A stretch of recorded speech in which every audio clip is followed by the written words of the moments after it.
আপোনালোকে সংবাদ মাধ্যমলৈ মই ধন্যবাদ জ্ঞাপন কৰিছোঁ। যোৱা 26 আগষ্ট যিটো আমাৰ নাওকাটা ৰামগাঁও নাগেজুলি পদৰ যিটো ডাম্পাৰ যিটো দুৰ্ঘটনা সংঘটিত হ'ল, এইটো আমাৰ বেয়া দুৰ্ভাগ্যজনক। আজি বহুত দল সংগঠনে আজি প্ৰতিবাদ কৰিছে। আমি আমাৰ পূব দেপিলি বড়ো সাহিত্য সভাৰ পৰা আমি তৰফৰ পৰা আমি গৰিহণা জনাইছোঁ যে এনেকুৱা ঘটনা যাতে পুনৰবাৰ নঘটে। কাৰণ এই দুৰ্ঘটনা আজি বুলি নহয়, বহুত দিনৰ পৰা সেনেকুৱা বিভিন্ন জাগাত দুৰ্ঘটনা হৈ আহি আছে। আজি আমি আপোনালোকৰ সংবাদ মাধ্যম আমি আহ্বান কৰিব জনাইছোঁ, যিটো ঘৰখনত যিটো পৰিয়াল যিটো নিহত হ'ল তেখেতক মানে আপোনাৰ ক্ষতিপূৰণ দিয়াৰ বাবে আমি সেইখিনিতে মই ধন্যবাদ। যিটো নেকি 26 তাৰিখৰ যিটো নেকি ঘটনা আমাৰ গাঁৱৰ ল'ৰা হয় শিক্ষিত, এই অহা 17 ছেপ্টেম্বৰলৈকে মহাৰাষ্ট্ৰ যোৱাৰ কথা আছিলে, কিন্তু এই ডাম্পাৰৰ যিটো নেকি দৌৰাটোৰ ভুল, ড্ৰাইভাৰৰ ভুল, খাই লৈ চলাই কিনে এজন মানুহৰ মৃত্যু কৰিছে, হয় না নহয়? সেইটোৰ কাৰণে চৰকাৰ বা আমাৰ প্ৰশাসন আৰু ফৰেষ্ট ডিপাৰ্টমেণ্ট একদম টাইট ব্যৱস্থা কৰিব লাগে, য'ত নেকি এই চালানবিহীন আৰু লাইচেন্সবিহীন সৰু ল'ৰা, য'ত নেকি 15-16 বছৰ, সেই ৰাতি ধাবা ক'ৰবাত মাল খাই কেনে নিজে কি খাইছে কোনফালে যায় নাজানে, এয়া টাইম নোহোৱাৰ আগতে 9:30 আগতে যিটো নেকি এক্সিডেণ্ট হ'ল, সেই যিটো এক্সিডেণ্টৰ মৃত্যুৰ যিটো নেকি হ'ল, সেই মৃত্যুৰ কাৰণে এই চৰকাৰ বা প্ৰশাসনে দায়িত্ব ল'ব লাগে। আৰু আমি জানাত মিণ্টু আলী, এই পিংকু আলীৰ যিটো নেকি ডাম্পাৰ, আমি ফোন কৰিছিলোঁ, ৰেচপেক্ট এটাও দিয়া নাই। কিন্তু আমি এটা কথাই ক'ম ইটোৰ যোগেদি, যদি এই ৰাস্তাইদি যদি টাইমৰ যদি আগতে চলায় বা একদমবাৰে মিণ্টু আলী যদি গাড়ী আমি লগ পাওঁ, কিন্তু সেই গাড়ী আমি চলোৱা ৰাস্তা আমাৰ বন্ধ কৰি দিম।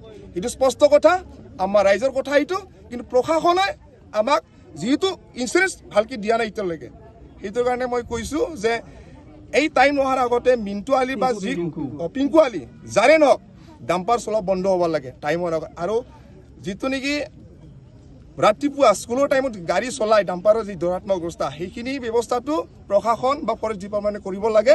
আৰু এই লাইচেন্সবিহীনখিনি আৰু সেই চালানবিহীনখিনি যিটো নেকি গাড়ী চলায়, সেইখিনি ফৰেষ্ট ডিপাৰ্টমেণ্টে অতি শীঘ্ৰে গ্ৰেপ্তাৰ কৰি ৰাখিব লাগে। এক্সিডেণ্ট হৈ গৈছে, ৰাতি 10টা বজাত এক্সিডেণ্ট হৈছিলে।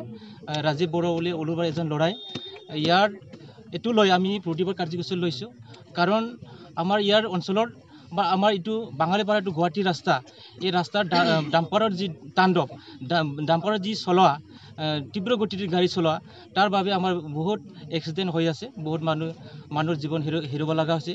ইয়াৰ কাৰণে আমি আজি প্ৰতিবাদ যোগেদি আমি সুখীয়নি দিব বিচাৰিছোঁ, কাৰণ ইয়াৰ আমাৰ যি মানুহৰ জীৱন হত্যা কৰি তেখেতসকলে বিজনেছ কৰি আছে, শিল বাৰী নি আছে, তেখেতসকলৰ মই তীব্ৰ ভাষাৰে মই গৰিহণা দিছোঁ। কাৰণ আমাৰ জীৱন হত্যা কৰি তেখেতক বিজনেছ কৰাটো আমি কেতিয়াও মানি ল'ব নোৱাৰোঁ। কাৰণ আমাৰ ইয়াৰ থাকিবলৈ আমি জীয়াই থাকিবৰ কাৰণে আমাৰ অধিকাৰ আছে। আমাৰ এইখিনি ৰাস্তাত ইমান যে সৰু ৰাস্তা, এই ৰাস্তাতে তেখেতলোকে যেনেকুৱা গাড়ী চলায়, মাদক দ্ৰব্য মদ ভাং খাই তেখেতে গাড়ী চলায়, সৰু ল'ৰাবিলাকে তাৰমানে লাইচেঞ্চ নাথাকা ল'ৰাবিলাকে গাড়ী চলায়, এইবিলাক নিজৰ কেনেকুৱা চলায় এইটো গম নাপায়। তেখেতসকলে এনে নিচুৰ হোৱা নাই, এইবিলাক ল'ৰাবিলাকে ড্ৰাইভাৰ চলায়, কিছুমানে লাইচেঞ্চ নাই, এইবিলাকে চলাইখিনি তেখেতসকলে বেলেগৰ মানে কি বুলি কয়, বেলেগৰ জীৱন তেখেতসকলে নাচোৱাকৈ গাড়ী চলায়।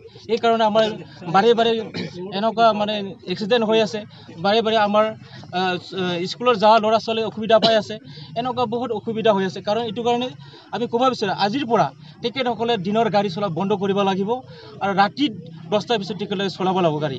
আৰু আমাৰ ৰাস্তাটো যি বেয়া, এইটো কাৰণে তেখেতসকলে যিকোনো স্কুলৰ টাইম বা কিবা টাইম লাহে চলাব লাগিব। কাৰণ আমাৰ বহুত স্কুল আছে, নাওকাটা বা আমাৰ এইখিনি অঞ্চলত বহুত স্কুল আছে, বহুত ছাত্ৰ ছাত্ৰী আছে, মানুহ বজাৰ যাওঁ কিবা যাওঁ বহুত মানে অহা যোৱা কৰে।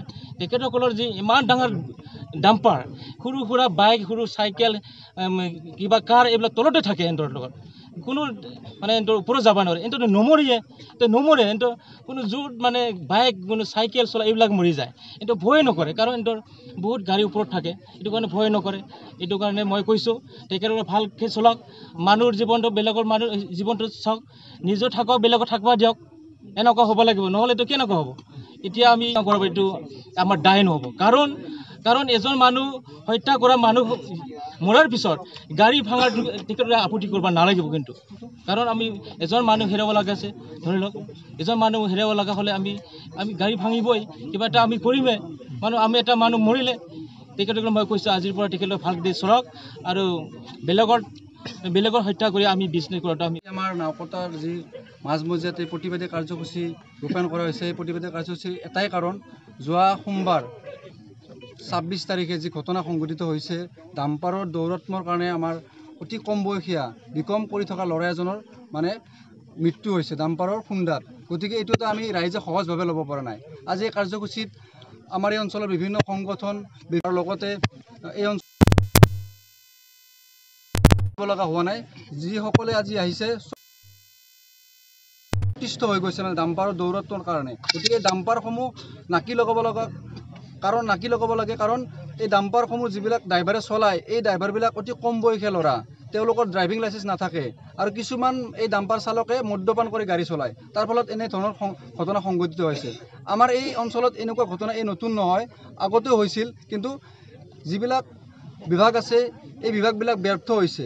গতিকে আমি অসম জাতীয়তাবাদী যুৱ ছাত্ৰ পৰিষদে এটা কথা জনাম, আমাৰ আজি ইয়াত উপস্থিত হৈছিল, আমি মেমৰেণ্ডাম দিলোঁ, আমাৰ SDC মহোদয় আহিছিল, এই গোৰেশ্বৰ ৰাজচক্ৰৰ বিষয়া, আৰু এই আমাৰ সুৱকপুৰ আউটপোষ্টৰ IC মহোদয় আহিছিল। গতিকে তেখেতসকলক আমি মেমৰেণ্ডাম দিলোঁ।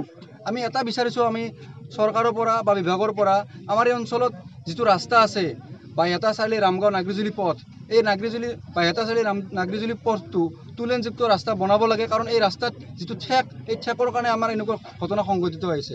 আৰু যিবিলাক ডাম্পাৰ আছে বা যিবিলাক গাড়ী আছে, এই গাড়ীবিলাক এই অঞ্চলত নিজ মইমতালিত চলে, তাৰমানে কোনো কাৰো কথা নুশুনে, একদম অতি তীব্ৰ বেগত চলায়।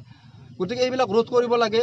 আৰু আমাৰ এই অঞ্চলত এক্সিডেণ্টটো নতুন কথা নহয়, এনেকুৱা ঘটনা ঘটিয়ে থাকে, কিন্তু আমি আজি নিজে ওলাই আহিছে ৰাইজে। গতিকে সংবাদ মাধ্যমৰ জৰিয়তে এটা কথা জনাব বিচাৰিছোঁ, আমাৰ জিলা উপায়ুক্ত মহোদয় আছে, এই বিষয়টোত আপোনালোকে অকণমান নজৰ দিব, কাৰণ এই কম বয়সীয়া ল'ৰা যদি এনেকৈ অকালতে হেৰুৱাব লগা হয়, মানৱ সম্পদ যদি আমি এনেকৈ হেৰুৱাব লগা হয়, কিন্তু আমাৰ কি হ'ব আমাৰ সমাজৰ। গতিকে আমি এই প্ৰতিবাদী কাৰ্যসূচীৰ জৰিয়তে এইখিনি কথাকে জনাব বিচাৰিছোঁ। ধন্যবাদ।